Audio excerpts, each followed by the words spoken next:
আমার ভাই না, এটা আমার বাবার সমতুল্য।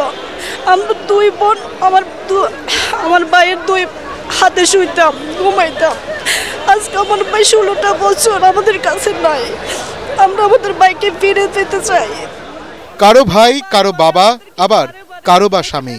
পিলখানা হত্যাকাণ্ডের ঘটনায় বিস্ফোরক আইনের মামলায় 16 বছর ধরে কারাগারে আছেন।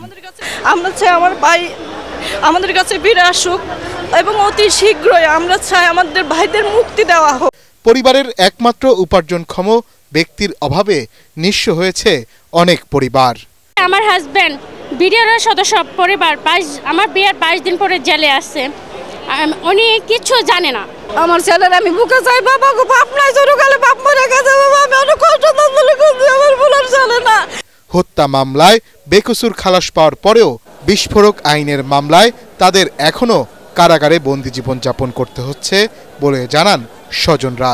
কোন আইনের ধারা উপধারা অনুযায়ী, কোন আইনের ধারার শাস্তির বিধান অনুযায়ী খালাসপ্রাপ্ত এই বিডিআরদের এখনো পর্যন্ত জেলের ঘানি টানতে হচ্ছে। বিগত সরকারের একটা নীল নকশার অংশ ছিল এই পিলখানা হত্যাকাণ্ড।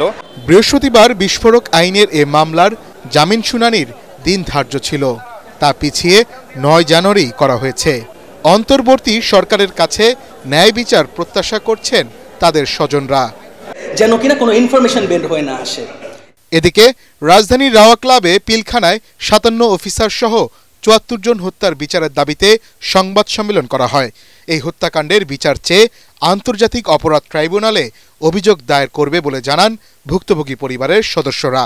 তৎকালীন প্রধানমন্ত্রী শেখ হাসিনা, ওনাকে আমরা অ্যাকিউজ করব। যদি প্রমাণিত নাও হয় যে উনি ডাইরেক্টলি খুনিদেরকে এই ধরনের নির্দেশনা দিয়েছে, তবে আন্তর্জাতিক আইনে ডক্ট্রিন অফ সুপিরিয়র রেসপন্সিবিলিটি অথবা ডক্ট্রিন অফ কমান্ড রেসপন্সিবিলিটি বলে একটা জিনিস আছে, যেই কারণে উনি আসলে ডিফেন্স মিনিস্টার হওয়া অবস্থায় এরকম একটা ঘটনা ঘটেছে এবং এটার জন্য উনি দায়ী। বিডিআর হত্যাকাণ্ডে নিহতদের স্মরণে 25 ফেব্রুয়ারি শহীদ সেনা দিবস হিসেবে পালন সহ 6 দফা দাবিও জানান তারা। মনির হোসেন তপু, ATN বাংলা, ঢাকা।